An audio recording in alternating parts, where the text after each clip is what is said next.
There's been a lot of conversation regarding Hashimoto's thyroiditis. Now, in my previous video, I talked about the different labs that you can order when it comes to the thyroid. That's TSH, that's T4, free T3, reverse T3, which is the anti-hormone for thyroid, and free T, as well as TPO, thyroid peroxidase antibody. When those antibodies are elevated, that suggests an autoimmune disorder called Hashimoto's thyroiditis. Now, Hashimoto's thyroiditis, unfortunately, is not well recognized and treated in common medicine. It's just like, oh yeah, your TPO is elevated, but that means something.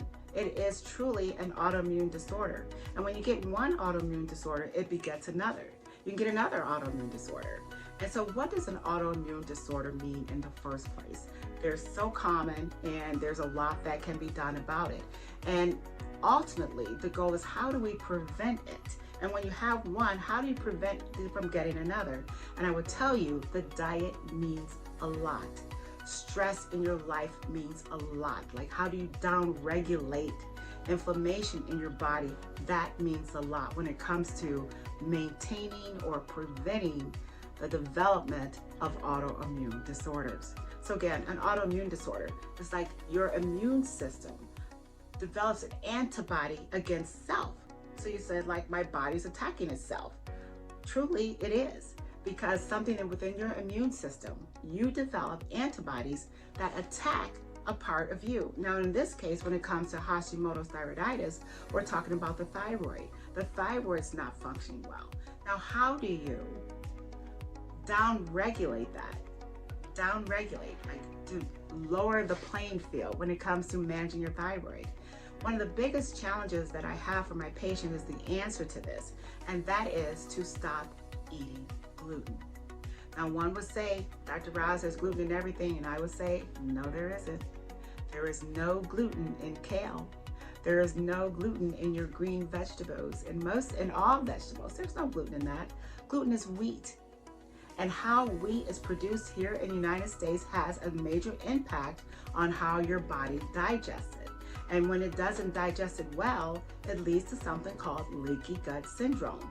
As a result, it creates inflammation. You see, everything's connected. And I really want everybody to get an understanding of, like, hey, what are we putting in our bodies, and how is this affecting me? And then ultimately, how is it affecting my longevity and my vitality? But I would tell you that your ability or your desire to restore vitality is definitely possible when we learn to eliminate those things in our diet that we just got to get out, those things in our lives that we just got to get out, because it increases inflammation and creates disease. Disease that begets another disease when you talk about autoimmune disorders.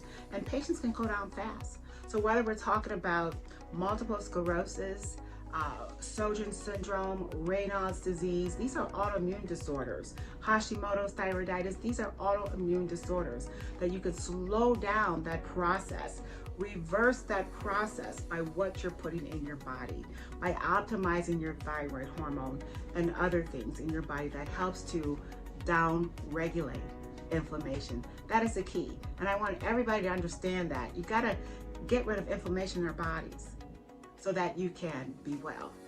I'm Dr. Rouse. I love sharing information on disorders that commonly affect us, because these are disorders that are preventing you from living your best life.